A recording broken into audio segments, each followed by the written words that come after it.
Ay, bad news mga ka-Lucifer. Magsasara na yung motor shop ko. So nandito ako ngayon sa labas ng bahay.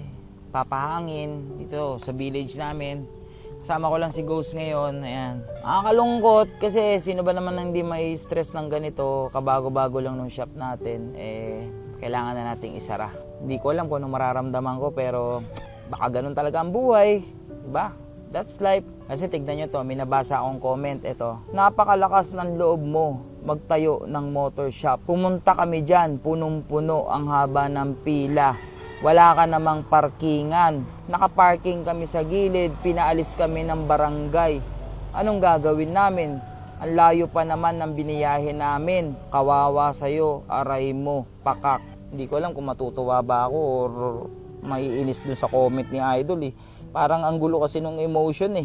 Parang galit siya na ewan ko, di ko maintindihan. Tapos ang dami ko pang comment na natatanggap. Ayan oh. Paano ba naman din natin isasara yung shop nito? Diyos ko naman. Tara samahan nyo ako. Punta tayo sa motor shop. Silipin natin yung shop natin ngayon. At bago natin isara, tignan natin muna yung mga huling alaala ng shop natin. Kasi pangarap ko to eh. Siyempre, kung may bad news, may good news! Ayan! Sa mga ka-Lucifer natin, ito na yung ating bagong shop. So, ang mga problema kasi natin doon sa nating shop, actually, napakagusto ko doon sa shop na yon kasi nandun sila Kuya Russell, siyempre, nandun, matagal na akong tumatambay doon sa lugar na yon, kilala ko na lahat ng kapitbahay. Nakakalungkot din, pero malapit lang naman. Kasi ito talaga yung naging problema ko. Yan, yung gawaan natin ngayon, hindi na tayo sagabal sa daan. Tapos ngayon, ang laki pa ng garahe. Ayun, pwede pa mag-waiting, yung mga naka-waiting dito. Tapos dito, pwede pa mag-waiting. May waiting din dito. At syempre, malilim.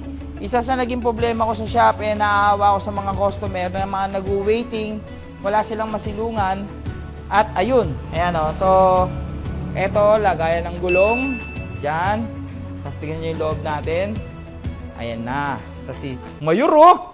May sideline ka pala, Mayor! Yan. So kung kilala nyo pa mga GGG. Yan, sila GGG si Mayor. Yan, madilim pa. Tapos ito yung counter natin. May counter tayo dito. Yan, counter. Tapos, eto na yung loob natin ngayon. Tapos mga display natin. Siyempre, display. Tapos, syempre, yung stock room natin dito. So, ba't ang laki ng stock room natin? Bakit nga ba ang laki ng stock room natin? Kasi, hindi lang yon. Naaawa ko sa mga customer natin, pag pumupunta sa shop, dahil nga mahaba yung pila minsan, waiting, nagugutom sila at walang makainan doon. Kaya, dito, magkakaroon na po ng kainan. Magkakaroon na po dito ng shawarma shack. Shawarma shack, buy one take one yun. Shawarma shack, baka naman, di ba? Hindi, yung shawarma shack na yun is isa yun sa mga mapupundar natin ngayon, guys. Okay? So, maglalagay na rin tayo dito ng mga pagkain para habang waiting, makakain yung mga customer. So, ang kinuha natin ay yung isang buong baba na ng building. Yan.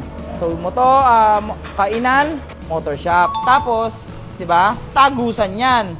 Pagpasok mo dito, pwede ka rin tumagos dito sa loob. Oh, di ba? Ayos! So ngayon, Yor, ano bang ano mo dito? Ilang percent na to? Sa plano natin? Ito! Ay, foreman ka pala. Ito pala yung gumagawa. Boss, mga ilang percent na to, boss? 90 pa lang, boss. 90? 90 na. Malapit na. Kasi plano ko talaga mag-grand opening dito ng next year na. Pero kung matapos tumaga, magso-soft opening na kami dito. So again, ayan siya. So ililipat natin yung signage natin dito and everything. Kaya maraming salamat sa inyo mga ka-Lucifer kasi sa lahat ng sumuporta sa BCK Garage, hindi ko magagawa to kung hindi dahil sa inyo. Maraming salamat po sa lahat ng tiwala, sa lahat na nagpagawa at sa lahat na nagka-problema at sa nabigyan namin ng problema at sa nabigyan namin ng problema sa bulsa. Ayan, maraming salamat po sa tiwala nyo. And soon, yung mga pangarap ko mas malaki pang motor shop ay magkakaroon tayo. And sana, next goal natin, branch na. Saan kaya maganda maglagay ng next branch? Comment naman dyan sa baba. So hanggang dyan naman na itong video to. Bagong shop!